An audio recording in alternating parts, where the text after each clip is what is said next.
all for coming today. It's a very fitting start to today. It fits with the scripture I wanted to read from Exodus 20:12. This is honor your father and your mother, that your days may be long upon the land which the Lord your God gives you. And we certainly desire to honor Jimmy today in that way. 1927, the first transatlantic telephone call was made from New York City to London. The average price of gas was 15 cents a gallon. On July 7th of that year, James L Paxton was born in Hickory, Virginia, which is not far from here. James, or Jimmy, grew up with his brother Scott in an old farmhouse in Hickory. The family traveled around that rural region in their Model A Ford. Scott and Jimmy learned to drive the car when Jimmy was 12 years old. Jimmy's mother, Alice, taught 6 age groups in a one-room schoolhouse located in Blackwater, while his father, Sam, or Pop, worked locally. When Jimmy was in 3rd grade, Pop lost his job and the family moved to Blackwater, Virginia, so Pop could work for the highway department. Although Pop Paxton made very little money, he provided for his family by hunting ducks, partridge, rabbits, as well as by farming. Food was kept in their beautiful, dense oak refrigerator, which was cooled by the Iceman's delivery of ice blocks. Later, the Paxton family of 4 moved to Oceana, where they rented a farmhouse for $15 a month. However, since Pop was only making 15 cents an hour, they eventually moved in with Jimmy's granddaddy, John William Paxton. Granddaddy Paxton's property consisted of 7 acres of land with the house attached to and above a store which Granddaddy operated. Eventually, John William retired and Pop ran the store, albeit poorly. Jimmy's mother successfully ran the post office. As the store was directly under Jimmy and Scott's bedroom, Pop would bang on the store ceiling with a broom handle to wake the boys up for school. The house was heated by a coal-burning stove. Some Oceana winters were fiercely cold. It was not unusual for a glass of water placed on the bedside table at night to be frozen the next morning. For added warmth, the pair would wrap hot bricks from the stove in thick moldable sheets of newspaper and place them near their feet in bed. At 10 years of age, Jimmy had a friend named Bill Jennings with whom he would play. However, Jimmy was not allowed to play with Scott, as they would frequently fight. Bill was a good friend to have. At the young age of 14, Bill owned and drove a truck. During the winter, lacking sledding hills, Bill would take Jimmy and the other neighborhood kids out in the snow and pull them around on their sleds. When Jimmy was 12, he was permitted to ride his bike the 2 miles to get to Virginia Beach. Wanting to surf and not possessing a surfboard, Jimmy used an air mattress instead and rode the waves on his knees. In his youth, Jimmy worked at his father's general store. Bread was 10 cents a loaf. One day, Sam, or Pop, decided to increase the cost of the loaf to 11 cents. A lady came into the store, purchased the loaf at the higher price, but was incensed at the increase. The woman departed to another store and purchased another similar loaf for the accustomed 10 cents, whereupon she returned the original bread to Pop's store to get her 11-cent refund, thereby saving 1 penny. These are memories from Jimmy. As the store also had a post office, 12-year-old Jimmy had the responsibility of taking the bag of mail to the slow-moving train on the other side of the store's yard. Jimmy would run along the train and throw the mailbag up to the awaiting train postman. This occupation Jimmy enjoyed. During the days of leather helmets, the 5'11" 193-pound Jimmy played football his 3 years in high school. By his senior year of high school, Jimmy had earned his driver's license. With the school principal sitting behind him, Jimmy drove students home using the school bus. Also during the spring, bus driver Jimmy was transporting the baseball team to their competitors' fields. Suffolk was about as far as the bus would go. Jimmy was class president his senior year, the same year World War II started. At age 18, the week after graduating from high school, Jimmy enlisted in the Coast Guard. He was soon assigned to Ketchikan, Alaska. One day while Jimmy was on duty on a weather patrol boat in the Bering Strait, news arrived that the atomic bomb had been dropped on Japan. After the war, while still in the Coast Guard, Jimmy was sent to China to assist in transporting Marines. Upon honorable discharge from the service, Jimmy went to Virginia Tech and played football. Although he excelled on the gridiron, he did not excel in the math classroom. Ruthlessly, math tackled him and threw him for a large loss. Sorry, a little corny, but accurate. Fortuitously, a sympathetic VPI professor recommended that Jimmy take an aptitude test. That test, unsurprisingly to us, revealed a proficiency in mechanics. The professor then directed Jimmy to a flight mechanics school in Florida. After graduating mechanics school, Jimmy got his first job as a mechanic with Northwest Airlines in Washington, D.C. at the comfortable wage of 90 cents an hour. While in the Northern Virginia, D.C. area, Jimmy's brother, Scott, introduced Jimmy to the charming 3-year senior Edith Anderson. Jimmy was immediately and completely infatuated with Edith. Scott escorted Jimmy and Edith to dinner, and after that dinner excursion, there was rarely a day from February 1949, when they met, to September 23rd, 1949, when they wed, that Jimmy was apart from Edith. Jimmy's parents loved to dance, and so did Edith. Unfortunately, Jimmy did not inherit the dance gene. Jimmy could not dance. Out of adoration for Edith, however, Jimmy took 2 courses in ballroom dance. Disappointedly, Jimmy never mastered the dancing skill. It was soon after meeting Edith that Jimmy spoke to her the famously quoted, "I love you like a hog loves slop." Edith relayed the romantic lines to sister Madeline and her husband Tom, with whom Edith lived. Tom did not think the lines romantic or funny, and told Edith to go to her bedroom and close the door. Later, Jimmy asked Edith to marry him. Edith responded, "Do you know how old I am?" Jimmy confidently proclaimed, "I don't give a," and I can't say it, "I want to marry you." In 1951, Unfortunately for Jimmy, Edith was not the only one for whom he fell. In 1951, Jimmy fell while working on a Northwest Airlines plane, hurting his back. He was carrying a propeller on an aircraft wing, but he dutifully refused to let go of the propeller during his fall. The fall resulted in a broken back. Jimmy, however, abstained from reporting this injury to the company for fear of losing his job.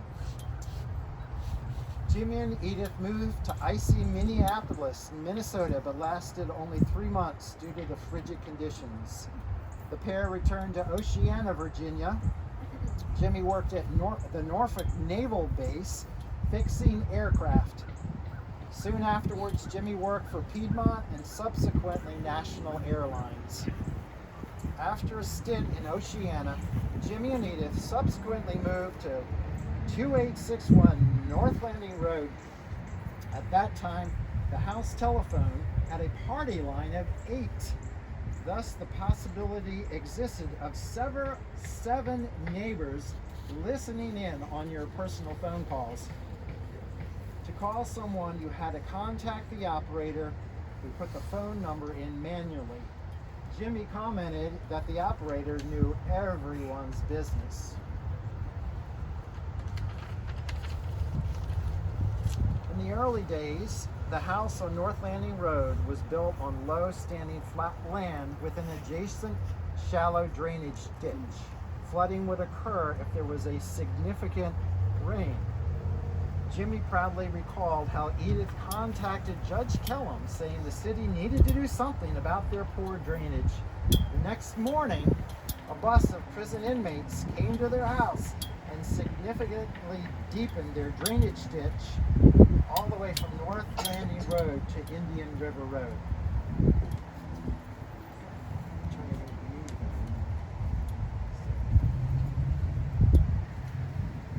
Gail's going to read something she has for Jimmy.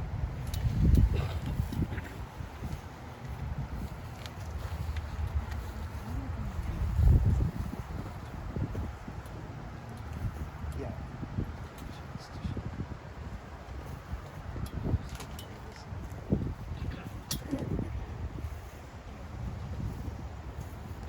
So our dad liked to be in charge, and one of the things he did a while before he died was to make his request of what he wanted to happen at his funeral. And this is a letter that I wrote to him in 2001, and he wanted it to be shared with people here today.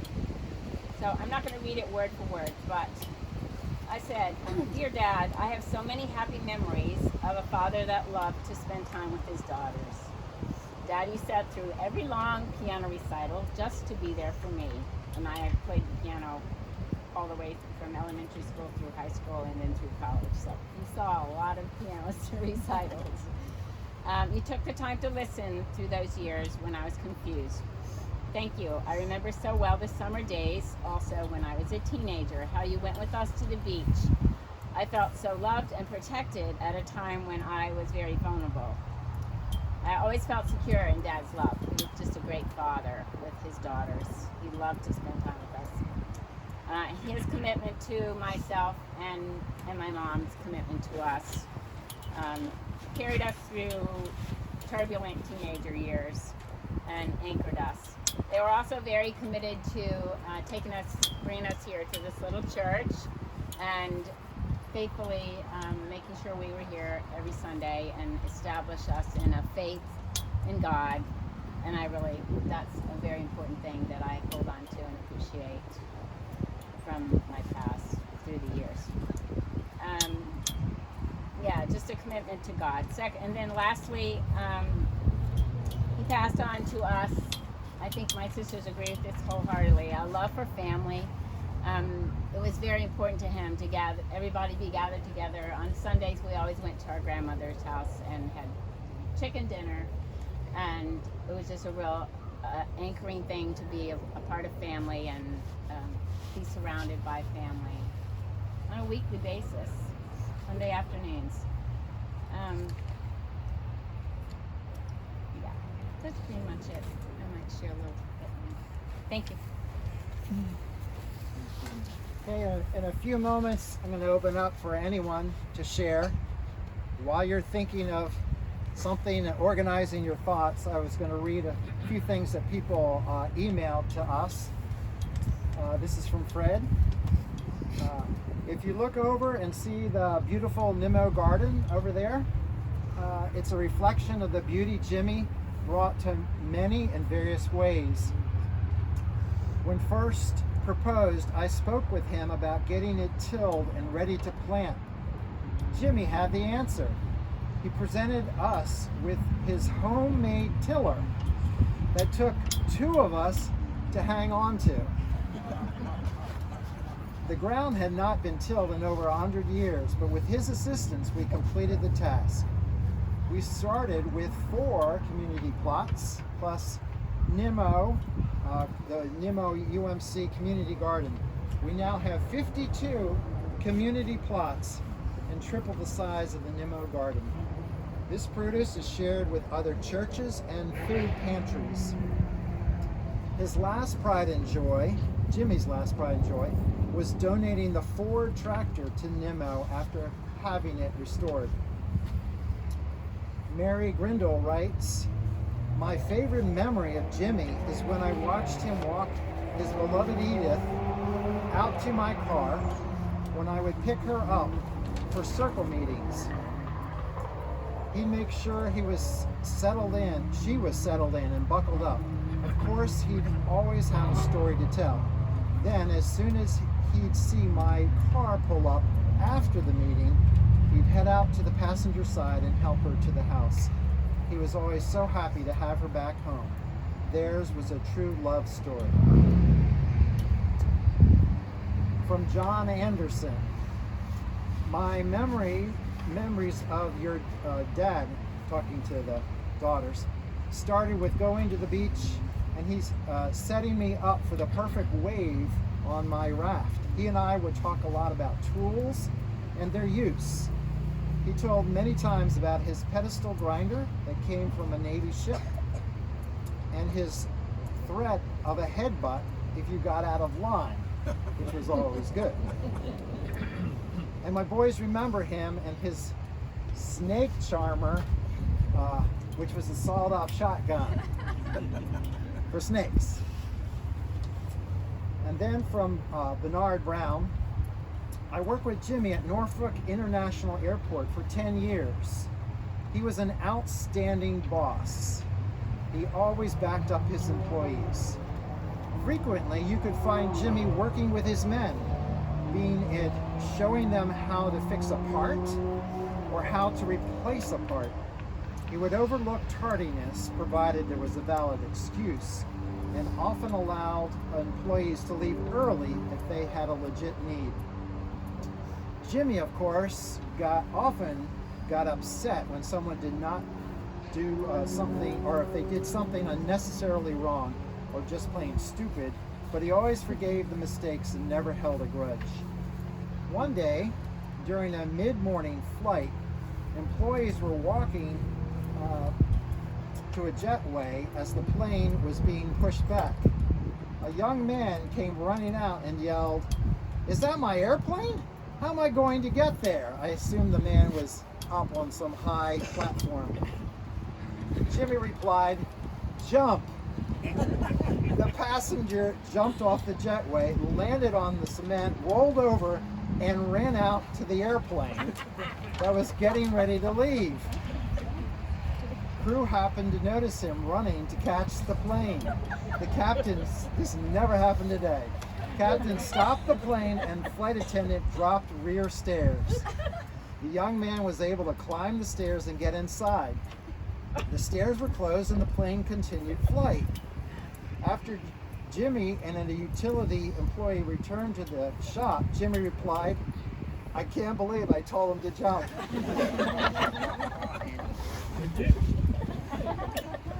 Jimmy was a wonderful person, a kind, understanding boss, and a great friend. After leaving the airlines, I began cutting grass on the side for extra money. Whenever equipment would break down, I would carry it to Jimmy. How many people could tell that story? Whether I needed a piece welded or to check to see if he might have a certain part I could use or one he could make to fit. He would always stop what he was doing and find the time to help out. Many a person will miss Jimmy, as he has done so much for others, especially me. Thanks for allowing me to share some of my experiences with Jimmy. We had many a good time in the years with him. He indeed is missed. Again, that was Bernard Brown. And one more from our daughter, Joy. And that is, I remember Pa as one of those people who was always willing to jump in and help anyone who needed his vast knowledge of fixing things. Even as a child, I could see how deeply he loved his community and was invested in the lives of those around him. He loved my grandma and his family and people in general. But the thing I remember the very most is his storytelling. So many stories. They were the most fascinating and adventurous and a true glimpse into history for me. Some of them seemed so wild, I really thought they must border on being embellished. But I never discovered that any of them were. He seemed to live life fully. He was a master gardener, had the best laugh, and always loved to reel his grandkids in saying, "Come here, I want to show you something." You might be there for a while, but you come away knowing something new. He was everything a grandpa should be. So I'd like to open it up. Please feel free to come and give a story or two. He was kind of like a grandfather to all of the neighborhood. And a lot of the folks that grew up where we did, there weren't a lot of people around, but we were kind of close and we'd play all the time. And it was funny that when the Paxton girls were not at home and they're close by, I guess they weren't allowed to go past his whistle because he'd whistle at a certain hour and they turned, I don't care what they were doing, they turned and they all ran. And so that was interesting. And then of course he built an amusement park at his house to keep him home, I guess. And we did some of the most daring and unbelievable things on a piece of rope and a tire that today people would all have heart failure watching their kids do it. And then another thing that was interesting, back in '69, my brother wrapped his Mustang around a tree, and at a little slow speed because of the ice, he slid. But anyway, Jimmy and my dad fixed that car, and basically, I guess he welded it, and you could see like it was like they had stretched the metal and working it to get it back into place and getting the accordion down into a flat area. And I was wondering what they were going to do, and Jimmy, they're heating the car up, get it red hot, and take a mop with water and throw it on top, and they were shrinking the steel. Now, I've never seen that ever done except for what Jimmy did. And they shrunk it down into position where they could go ahead and put the body putty on it and have it back together. That was amazing. Another time, I had I was always doing my own work, and I had a throw-out bearing, and I'm putting a transmission in, but the throw-out bearing would not fit in the flywheel. Of course, go to Mr. Paxton, and so what we did was took that bearing, it's just a steel cylinder, and basically on a belt sander, sanded that thing down until we could slide it in the back of the flywheel so I could put my transmission in. Now, who would have thought to do something like that, you know? But it was amazing, so, and I miss him. Used to call him up, especially when I knew he was down a little bit, and we'd talk old war stories, which he had them, you know, and I had some of my own, and so we'd have a good time. And I just wish I could record or had recorded all the things he told me about the area that I always want to know, and I remember some of it, but very little, and I wish I had it. Just like what you just read was really amazing to me. But anyway, that's something. So. Before we move on, I want to validate your the rope swing story. I was probably, I don't know, about 40 and had kids, and I'm a little bit hesitant about heights. Well, the rope swing came off a platform, and it's probably at least 10, 12 feet up. And it's like 30 to us. Well, I was real hesitant jumping off the rope swing onto the small little wood disc. And then he was standing there watching me, and he got fed up. He said, "Come here, I'll show you." He's in his 70s, I think. He climbed up the platform and just jumped right off onto that thing. Of course, I was embarrassed, but that's Jimmy, right? Somebody else. I have several stories about Jimmy. My voice doesn't carry, so I hope you can hear me. I was a member of a Thursday morning Bible study at one time, and we had a prayer chain. And the Mrs. Wilson would call me, I would call Edith. And I would tell her who had passed away.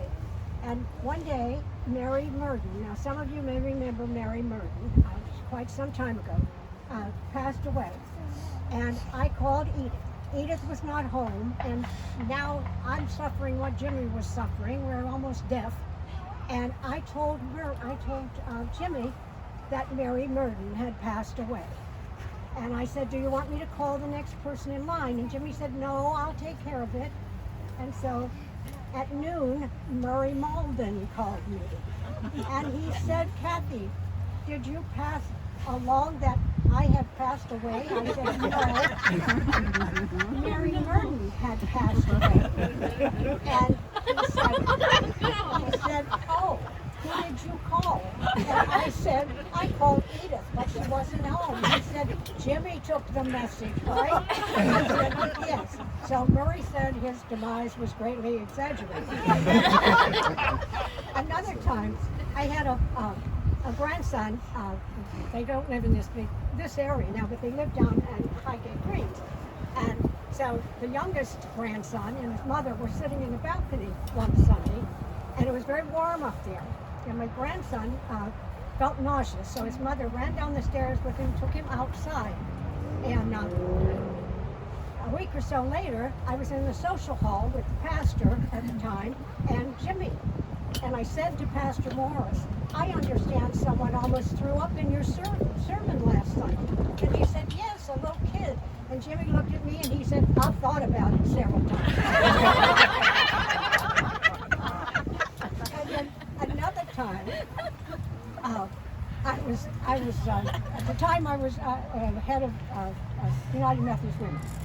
And I'm sitting on a Friday accepting baked goods for a bake sale, yard sale that we were going to have on Saturday. And so Jimmy came in, as he was always here, and he comes into the social hall and he said, who's your friend? And I said, what? And he said, who's your friend? And he pointed to the floor, and this little mouse was sitting by my feet. And Jimmy went and got a broom and killed the little mouse. And I said, Jimmy, that was a church mouse. Those are my stories. Just real quickly, my father, I wasn't around that much to anyway, my father was there that day, and Mr. Paxton came over. My father was knocked out the bearings on those wheels, and he was putting grease in them all like that and packing them. And Mr. Paxton came over and goes, what are you doing? He says, I'm packing the bearing. He says, I don't think so. He says, if you want to do that, I'm not going to get in your way, but if you want to do that, go ahead and put those wheels and those bearings and stuff in there and call me before you drive that vehicle, because that's not the way you pack the bearings. So he got the heavy duty grease like this, and my father, like I said, was just rubbing it on there and trying to push it in. And he goes, this is the way you do it. So he took the grease like that, put it in his hand like that, then he took the bearings, he goes, there, that's what it's supposed to look like. He said, you won't make it. After a couple of days, you'll be calling somebody to get it fixed. So, what I'm saying, he's right on time. You know what I mean? Yeah. Further to what Kathy, my wife, just said, when we first started at demo 89, 90, somewhere along in there were three things I could count on. Somebody was going to call me and ask me to be on a committee. And the other two things I could count on was anytime I came out here during the day, if I had a question about the physical plant, I knew that Jimmy and Bill Albert would be out here fixing something. And I'd just walk in and say, Jimmy and Bill, you know, tell them what it was I was after. And they did all this together. You would think they were peas out of the same pod. And he'd look at Bill, well, back in 48, you know, and they would go like that, and they'd piece together an answer for me. No matter what I asked about in this physical plant, they had an answer. And Jimmy was a very big part of that.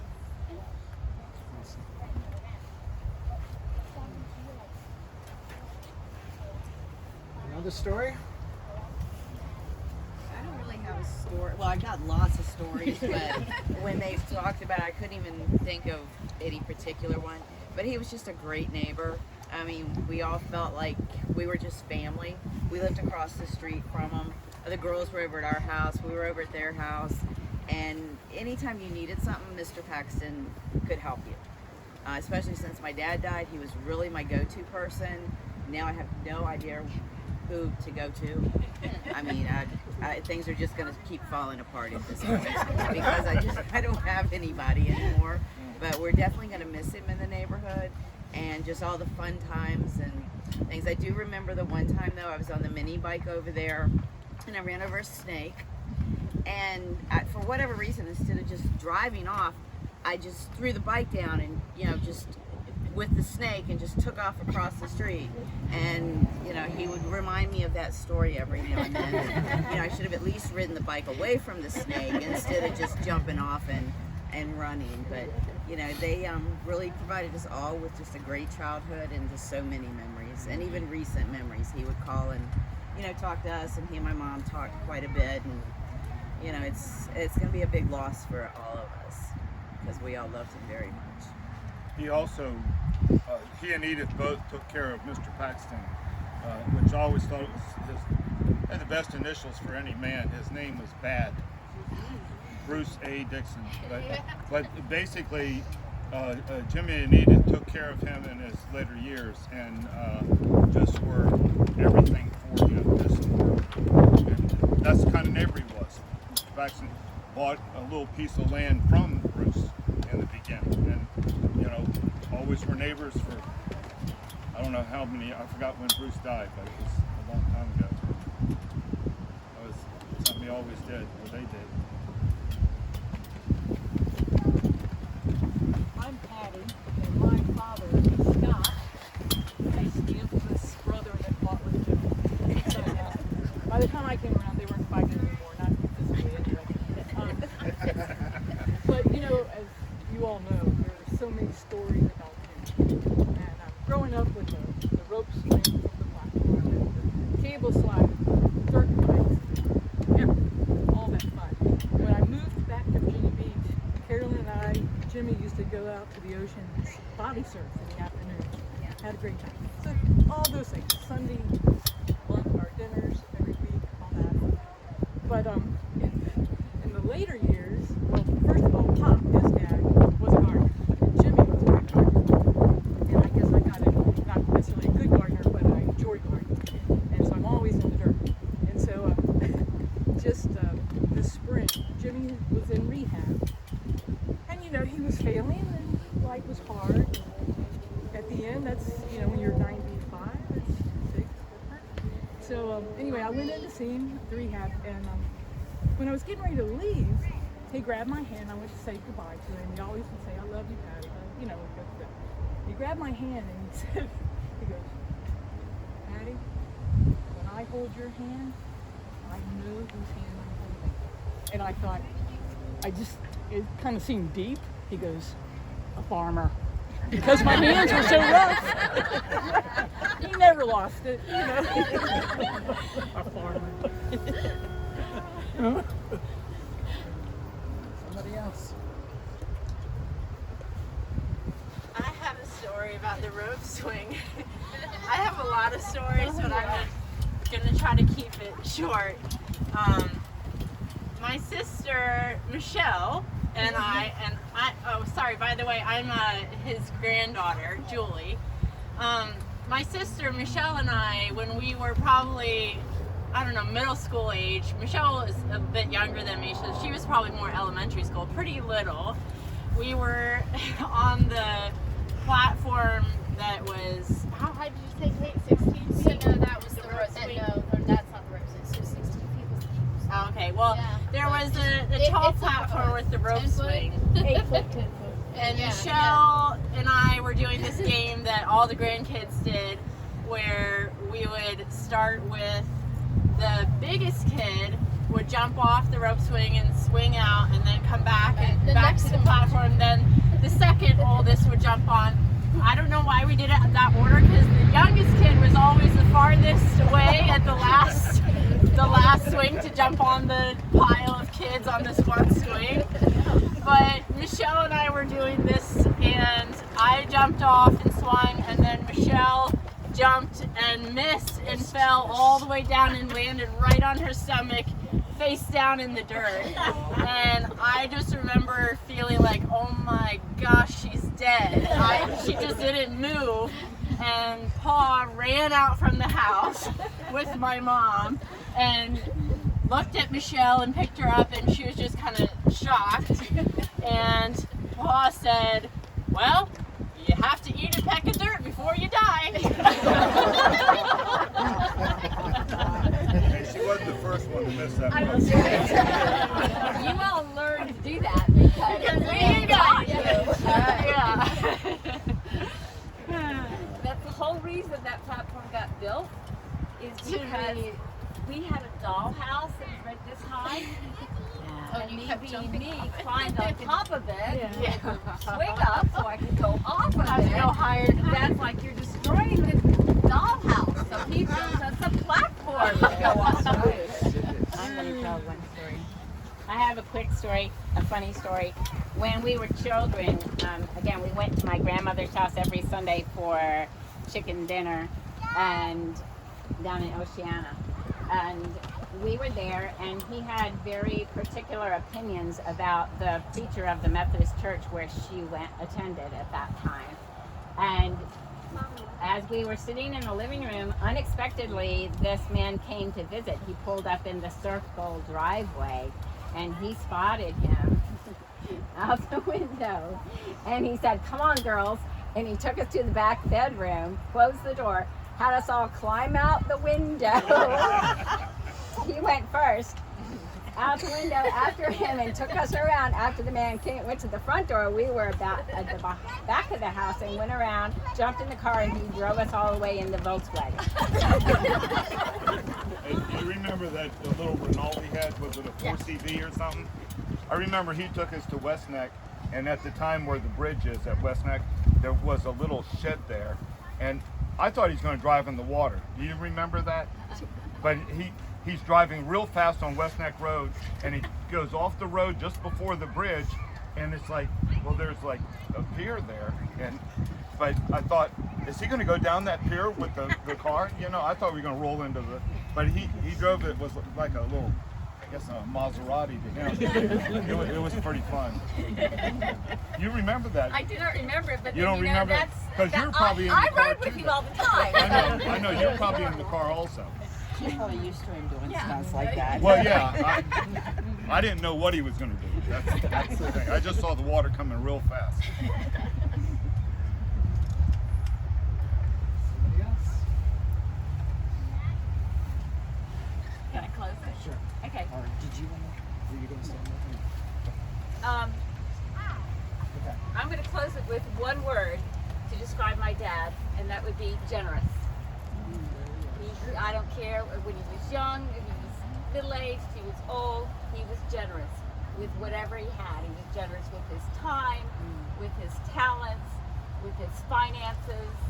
When he was young, he didn't have much time, but I can remember being out here where he's worked midnights and cut his daytime sleep short to be out here to work or be at a fish fry or a men's group. You know, he gave what he had. He never valued and understood his gift of being able to fix things. Till much later in life, when I could see him dead, not many people can do this. You know, he just didn't seem to understand that. You know, and so from the time he was little, he was fixing things, and he loved fixing things for people and helping people. You know, when I moved to Bruce Six's house on North Landing Road, and something would break, I'd call him and tell him, and I'd get home from school later, and it was fixed. We never called repairman growing up. I mean, who were they? Dad fixed it, you know. And then he was generous with his finances. He didn't have a lot, but as he got older, God really blessed him, and he was willing to share and help others in any way he could. So I think some of his best years were when he retired. I mean, that was his enjoyable time of life, because he lived out here at this church, or at anybody else's house that needed something fixed. You know, he loved doing that. He also loved being the center of attention, as you all have shared, you know. And he embellished his stories. And then at the end, they got really embellished. And I kind of called him on it once. He goes, "Oh, it makes them better." Nobody knows. I tell people, text me if you want to know if it's really true. Lucy?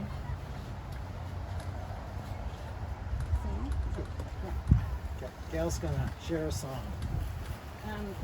So I am the musician of the three girls, in case you don't know.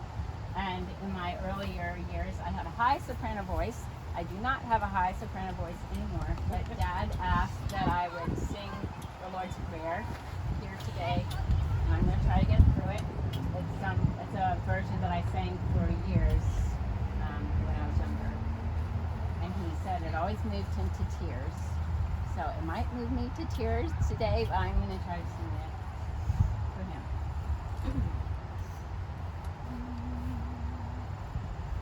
Our Father, which art in heaven, hallowed be thy name.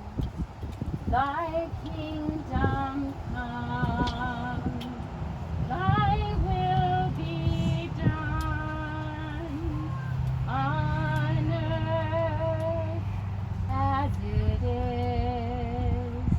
in heaven. Give us this day our daily bread, and forgive us our debts as we forgive our debtors. And lead us not into temptation, but deliver us from evil. For thine is the kingdom and the power and the glory forever.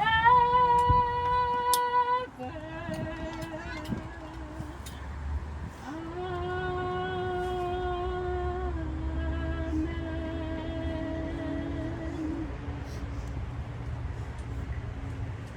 Let's Mark restore the Mark that closes with a prayer. Alice's husband, Alice's daughter. Just to close with a short prayer. Trying to write it down, make it easier to pass off.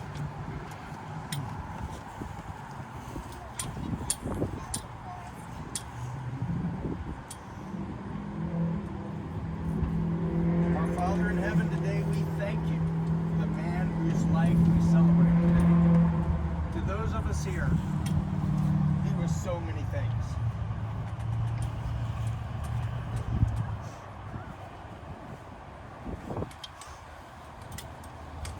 He was a faithful and loving husband and father. He was a friend. He was a mentor who taught us so much in so many ways. And he was a strong, compassionate, and caring man after your own heart.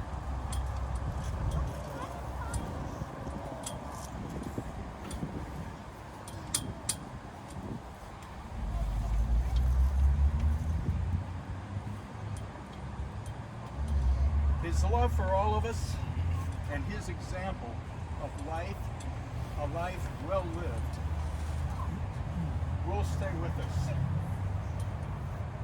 all our lives until, by your grace and by your great salvation, you will unite us once again with him and all of our loved ones, family, friends, who are with you now forever. Help each one of us follow his example to live a life that blessed so many, a life that was pleasing to you.